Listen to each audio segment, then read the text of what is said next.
ओम शांति। आज बाबा की साकार मुरली।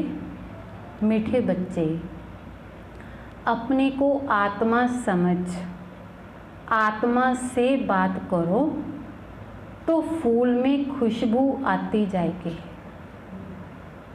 अपने को आत्मा समझ, बाबा कहते आत्मा से बात करो तो फूल में खुशबू आती जाएगी।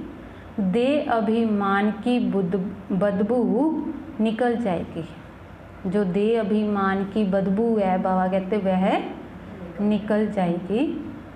फिर प्रश्न है, अपनी खुशबू चारों ओर फैलाने वाले बच्चे, फूल व परवाने कौन हैं? अपनी खुशबू चारों ओर फैलाने वाले सच्चे फूल व परवाने कौन हैं?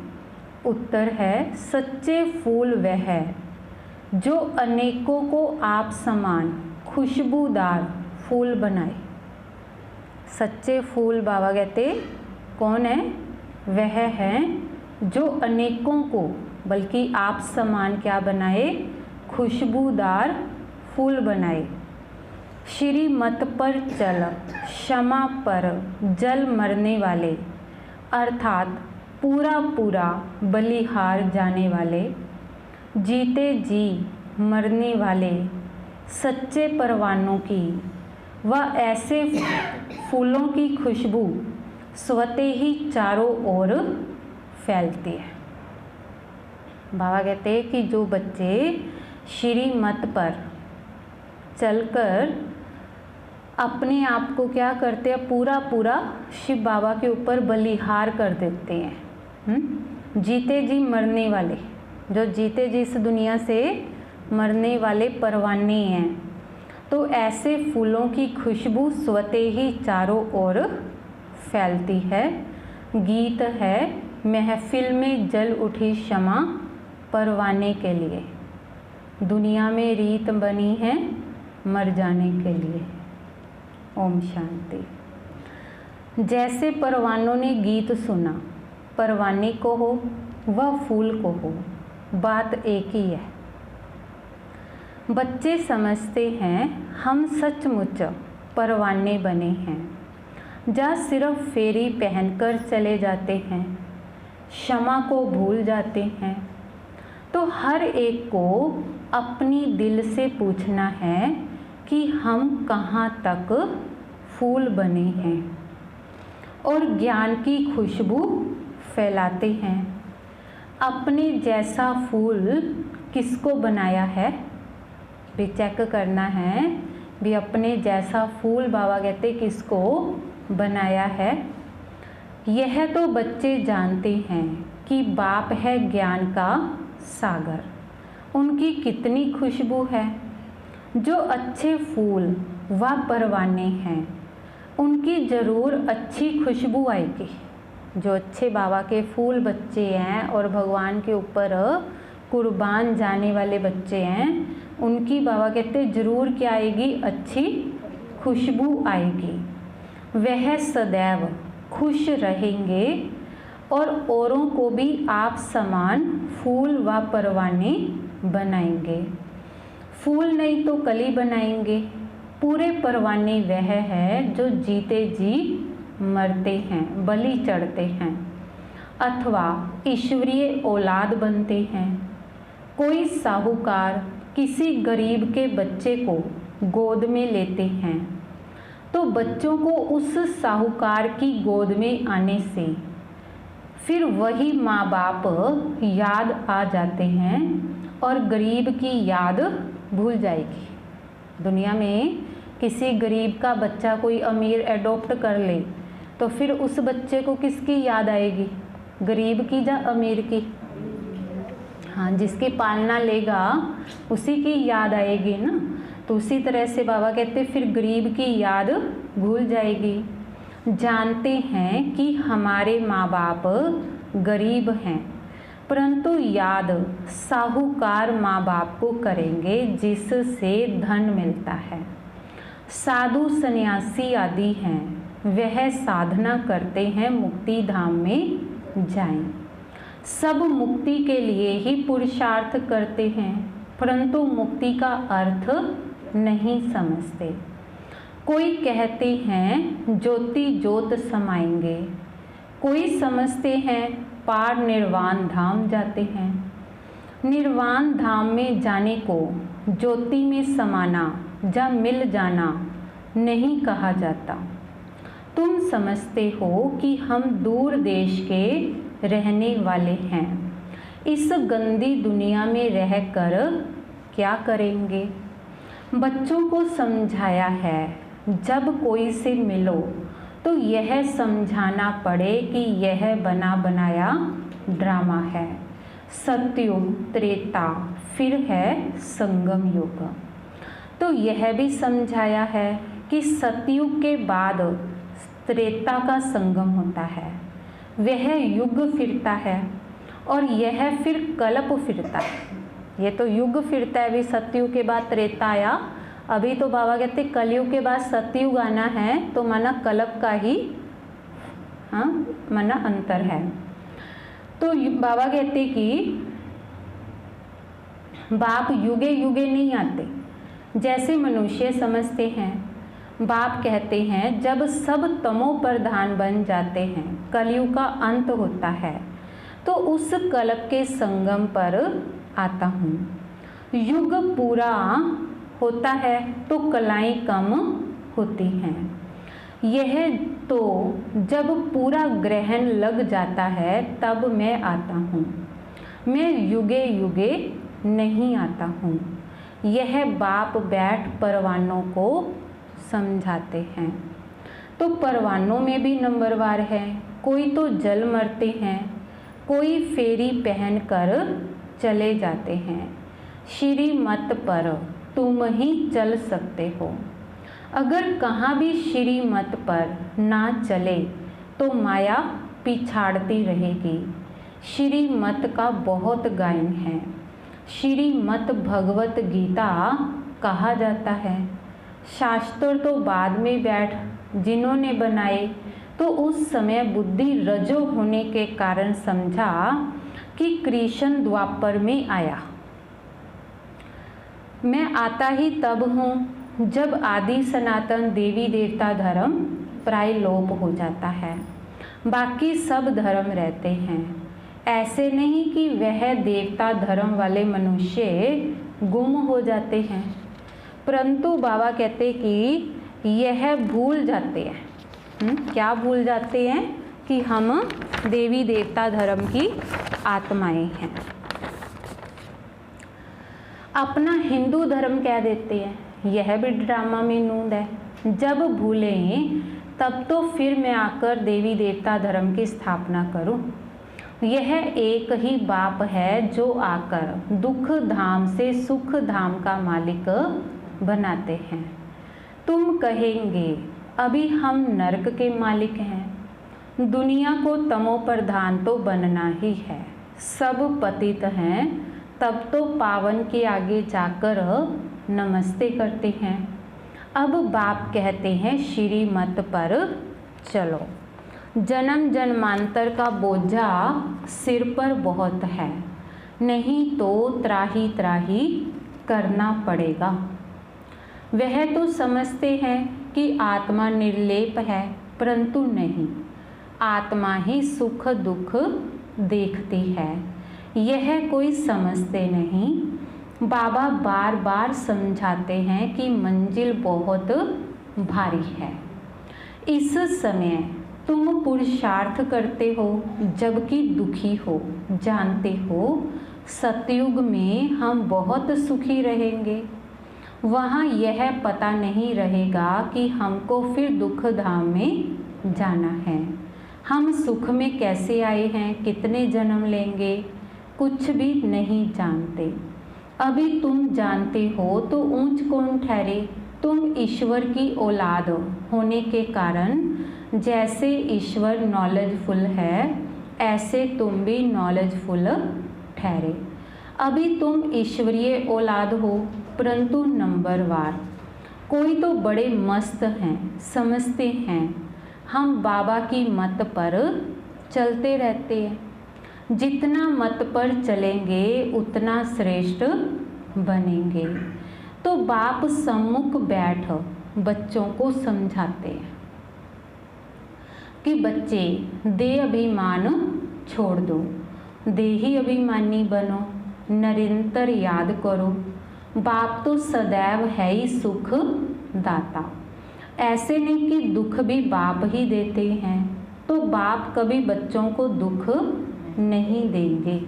बच्चे अपनी चलन से दुख पाते हैं। बाप बच्चों को नहीं दुख देता, बच्चे अपनी चलन से दुख पाते हैं। बाप दुख नहीं दे सकते, कहते हैं हे भगवान बच्चा दो तो कुल वृद्धि को पाएगा। बच्चे तो बहुत प्यार करते हैं, बाकी दुख अपने कर्मों का ही पाते हैं। तो अब बाप तुम बच्चों को बहुत सुखी बनाते हैं, कहते हैं श्री मत पर चलो। आसुरी मत पर चलने से तुम दुख पाते हो। बच्चे बाप अथवा टीचर अथवा बड़ों की आज्ञा ना मानने से दुखी होते हैं। दुखदाई खुद बनते हैं। बाबा कहते हैं दुखदाई खुद ही बनते हैं जब बाप टीचर और सतगुरु की आज्ञा नहीं मानते। माया के बन पड़ते हैं, भगवान के नहीं बनते। बाबा कहते हैं माया के बन पड़ते हैं। ईश्वर की मत अब ही तुमको मिलती है। ईश्वरीय मत की रिजल्ट 21 जन्म चलती है, फिर आधा कल्प माया की मत पर चलते हैं। ईश्वर एक ही बार आकर मत देते हैं, माया तो आधा कल्प से मत देती ही रहती है। बाप एक ही बार मत देते हैं। माया की मत पर चलते 100% दुर्भाग्यशाली बन पड़ते हैं। तो जो अच्छे अच्छे फूल हैं वह उसी खुशी में सदैव मस्त रहेंगे। नंबर वार है ना। परवाने कोई तो बाप के बन श्री मत पर चल पड़ते हैं, तो गरीब ही अपना पोता मेल लिखते हैं। साहूकारों को तो डर लगता है कि यहाँ हमारे पैसे ना ले लेवें, तो साहूकारों के लिए बड़ा मुश्किल है। बाप कहते हैं मैं गरीब निवाज हूँ। तो दान भी हमेशा गरीबों को ही दिया जाता है। सुदामा की बात है ना, चावल चपटी ले उनको महल दे दिए, तो तुम हो गरीब। समझो कोई के पास 25-50 रुपए हैं, उनमें से 20-25 पैसे देता है, साहूकार 50,000 दे तो भी इक्वल हो जाता है, क्योंकि गरीब के पास है ही इतना। और गरीब बाबा कहते अमीर अगर 50,000 दे और गरीब 20-25 पैसे ही दे तो भी इक्वल है। इसीलिए गरीब निवाज गाया हुआ है। तो भगवान आके गरीबों को आगे करते हैं ना। तो साहूकार लोग भी कहते हैं हमको फुर्सत नहीं मिलती, क्योंकि पूरा निश्चय नहीं है। तुम हो गरीब, तो गरीबों को धन मिलने से खुशी होती है। बाबा ने समझाया है यहाँ के गरीब वहाँ साहूकार बन जाते हैं, और यहाँ के साहूकार वहाँ गरीब बन जाते हैं। कई कहते हैं हम यज्ञ का ख्याल रखें व कुटुंब का ख्याल रखें। बाबा कहते हैं तुम अपने कुटुंब की बहुत अच्छी संभाल करो। अच्छा है जो तुम इस समय गरीब हो। साहूकार होते तो बाप से पूरा वर्षा ले नहीं सकते। सन्यासी ऐसे नहीं कहेंगे, वह तो पैसे लेकर अपनी जागीर बनाते हैं। शिव बाबा थोड़ा ही बनाएंगे, शिव बाबा तो है ही निराकार, तो वो अपनी क्या जागीर बनाएंगे। और रही बात बहनों की, तो उन्होंने भी क्या बनाना है जब सब कुछ भगवान को ही दे दिया। तो यह मकान आदि भी तुम बच्चों के लिए ही बनाए। देखो जो भी यज्ञ में पैसा आता है तो वो बच्चों की सहूलत के लिए ही खर्च कर दिया जाता है ना। भी ये चीज़ बना लो, चलो इस पे आराम से बैठ सकेंगे, ये कर सकेंगे, तो और क्या होता है।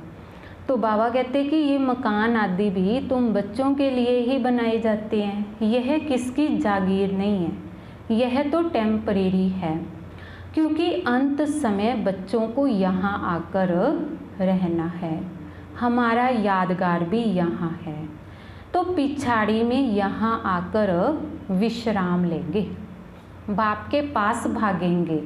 वह जो योग युक्त होंगे, वह बच्चे जो योग युक्त होंगे वो लास्ट समय बाबा के घर ही भागेंगे, तो उनको मदद भी मिलेगी, बाप की बहुत मदद मिलती है। तुमको यहाँ बैठ विनाश देखना है। जैसे शुरू में बाबा ने तुम बच्चों को बहलाया है, फिर पिछाड़ी में बहलाना शुरू करेंगे, बहुत प्यार करेंगे, जैसे कि बैकुंठ में ही बैठे हैं, ऐसे लगेगा जैसे कि स्वर्ग में ही बैठे हैं। भी एक तरफ दुनिया हाहाकार कर रही होगी, हम विनाश ही विनाश, और दूसरी तरफ बाबा के बच्चे जैसे कि स्वर्ग में बैठे हैं, ऐसी अवस्था होगी। तो बाबा कहते कि जैसे कि बैकुंठ में बैठे हैं, बहुत नज़दीक होते जाएंगे, यह तो समझते हैं कि हम यात्रा पर हैं, थोड़े समय के बाद विनाश होगा, तुम बहुत खुश हो जाएंगे, बस हम जाकर प्रिंस बनेंगे। किस्म किस्म के फूल हैं, तो हर एक बच्चे को समझना चाहिए मैं कितनी ज्ञान की खुशबू दे रहा हूँ, किसको ज्ञान और योग की शिक्षा देता हूँ। जो करते हैं वह अंदर प्रफुल्लित रहते हैं। बाबा जान जाते हैं कि यह किस अवस्था में रहते हैं। भी जो बाबा कहते भी करते हैं, ज्ञान योग की शिक्षा देते हैं, मस्त रहते हैं, वो अंदर से क्या रहेंगे, प्रफुल्लित रहेंगे। तो उनकी अवस्था कहाँ तक गैलप करेगी, गैलप उनकी करेगी जो परवाना बन चुका होगा। तो बाप समझाते हैं कि माया के तूफान तो बहुत आएंगे, उनसे अपने को बचाना है। अभी यह राजयोग परम पिता परमात्मा आकर सिखलाते हैं, तो परमात्मा आकर आत्माओं को समझाते हैं। आत्मा को ज्ञान है, मैं आत्मा अपनी इस ब्रदर आत्मा को समझाती हूँ। जैसे परमात्मा बाप हम आत्मा बच्चों को समझाते हैं, हम भी आत्मा हैं, तो बाबा हमको सिखलाते हैं, हम फिर उन आत्माओं को समझाता हूँ। परंतु यह आत्मापन का निश्चय ना होने के कारण अपने को मनुष्य समझ मनुष्य को ही समझाते हैं। ये आत्मा का निश्चय नहीं है, सिर्फ अपने आप को क्या समझते हैं, अभी मैं फलाना हूँ, मैं स्त्री हूँ, मैं पुरुष हूँ, और यही समझ के दूसरों को समझाते हैं। तो मैं परम आत्मा तुम आत्माओं से बात करता हूँ, तुम आत्मा को सुनाते हो। ऐसे तुम देही अभिमानी होकर किसको सुनाएंगे तो वह तीर झट लगेगा। अगर खुद ही देही अभिमानी नहीं रह सकते तो धारणा करा नहीं सकते, तो यह बड़ी ऊंची मंजिल है। बुद्धि में यह रहना चाहिए कि हम इन आर्गन से सुनते हैं। बाप कहते हैं कि हम आत्माओं से बात करते हैं। बाप का फरमान है कि ऐ शरीरी बनो, दे अभिमान छोड़ो, मेरे को याद करो। यह बुद्धि में आना चाहिए। हम आत्मा से बात करता हूँ, शरीर से नहीं। भल फीमेल है तो उनकी भी आत्मा से ही बात करते हैं। तुम बच्चे समझते हो हम आत्मा के तो बन गए, परंतु नहीं, इसमें बड़ी सूक्ष्म बुद्धि चलती है कि मैं आत्मा हूँ। मैं इनकी आत्मा को समझाता हूँ, यह हमारा भाई है, इनको रास्ता बताता हूँ। आत्मा समझ रही है, तो ऐसे समझो, तब आत्मा को तीर लगे। देह को देखकर सुनाते हो तो आत्मा सुनती नहीं है। तो पहले यह वार्निंग दो कि मैं आत्मा से बात करता हूँ। आत्मा को न तो मेल न फीमेल कहेंगे, आत्मा तो न्यारी है। मेल फीमेल तो शरीरों पर नाम पड़ते हैं। फीमेल फीमेल तो शरीरों का नाम है, भी ये फलाना है, ये फलानी है ना। अगर आत्मा शरीर से निकल गई तो फलाना फलानी सारा कुछ खत्म। तो जैसे ब्रह्मा सरस्वती को मेल फीमेल कहेंगे, शिव बाबा को ना मेल ना फीमेल कहेंगे। तो बाप आत्माओं को समझाते हैं बड़ी मंजिल है, पॉइंट बड़ी कड़ी है, आत्मा को इंजेक्शन लगाना है, तब देह अभिमान टूटता है। नहीं तो खुशबू नहीं आएगी, ताकत नहीं रहेगी। बात बहुत छोटी है, हम आत्मा से बात कर रहे हैं। बाप कहते हैं तुमको वापिस जाना है, इसलिए देही अभिमानी बनो, मन मना भव। फिर ऑटोमेटिकली मध्य जीभव आ जाता है। तो अभी बड़ी सूक्ष्म बुद्धि मिलती है। सवेरे में बैठ विचार सागर मंथन करना है। दिन में तो सर्विस करनी है, क्योंकि कर्म योगी हैं। लिखा भी हुआ है कि नींद को जीतने वाले बनो, रात को जाग कर भी कमाई करो। दिन में तो माया का बड़ा बखेरा है। अमृत वेले वायुमंडल बड़ा अच्छा होता है। सुबह सुबह का वायुमंडल क्या होता है, बाबा कहते हैं बड़ा अच्छा होता है। बाबा को यह तो लिखते नहीं कि फलाने टाइम पर उठकर विचार सागर मंथन करते हैं, बड़ी मेहनत है। विश्व के तुम मालिक बनते हो, यहाँ तो हद के मालिक हो। पानी की हद पर भी कितना झगड़ा चलता रहता है, दुश्मनी लगी पड़ी है। आपस में एक दो को ब्रदर समझते नहीं, सिर्फ ऐसे ही कह देते हैं कि हम सब एक हैं। एक तो हो ना सके, अनेक आत्माएं हैं, सबका अपना अपना पार्ट है। तुम यहाँ बैठे हो, कल पहले भी बैठे होंगे। पत्ता हिला ड्रामा अनुसार, ऐसे नहीं पत्ते पत्ते को परमात्मा हिलाते हैं। ऐसी ऐसी बातें समझकर फिर समझाओ। हर एक समझ सकता है कि हम परवाने बने हैं, बाबा की श्रीमत पर चलते रहते हैं, फालतू बातें तो नहीं करते हैं। कहाँ अपना पैसा पाप की तरफ तो नहीं लगाते। चेक करना है, बाबा कहते भी हम अपने समय को व्यर्थ तो नहीं कर रहे हैं, जहाँ हमारा जो पैसा है भी वो पाप के खाते में तो नहीं जा रहा है। अच्छा, मीठे मीठे सिक्के लदे बच्चों प्रति माता पिता बाप दादा का याद प्यार और गुड मॉर्निंग। रूहानी बाप की रूहानी बच्चों को नमस्ते। रूहानी बच्चों की रूहानी बाप दादाजी को याद प्यार गुड मॉर्निंग और नमस्ते। शुक्रिया बाबा, शुक्रिया। धारणा के लिए मुख्य सार है, पहला है स्वयं को आत्मा समझ आत्मा से बात करनी है। देही अभिमानी बनकर सुनने सुनाने से धारणा अच्छी होगी। देही अभिमानी बनकर सुनने सुनाने से धारणा अच्छी होगी।